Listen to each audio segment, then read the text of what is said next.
Hi மக்களே, நம்மகிட்ட Maruti omni சேல்ஸுக்கு வந்திருக்குங்க. மாடல் 2014 மாடலுங்க. நம்பர் ஆஃப் ஓனர் ஒரு ஓனரில் இருக்குங்க. 77,000 கிலோமீட்டர் ஓடி இருக்குங்க. பெட்ரோல் வண்டிங்க, பியூர் பெட்ரோல் வண்டிங்க. 4 டயரும் புதுசுங்க. பம்பர் புதுசு போட்டிருக்கோங்க. வண்டி ஃபஸ்ட் கிளாஸாக இருக்குது. இன்சூரன்ஸ் மட்டும் இந்த வண்டியில் இல்லைங்க. எடுக்கிறவங்க இன்சூரன்ஸ் மட்டும் எடுத்துக்கோங்க. வண்டி அவ்வளோ சூப்பராக இருக்குங்க. சீட் கவரும் பிடிச்சா மாற்றிக்கோங்க. மற்றபடி இன்டீரியர் எல்லாமே நல்லா இருக்குங்க.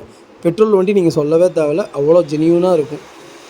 ரொம்ப நன்றிங்க. மறக்காமல் நம்ம சேனலை சப்ஸ்கிரைப் பண்ணி பாருங்கள்.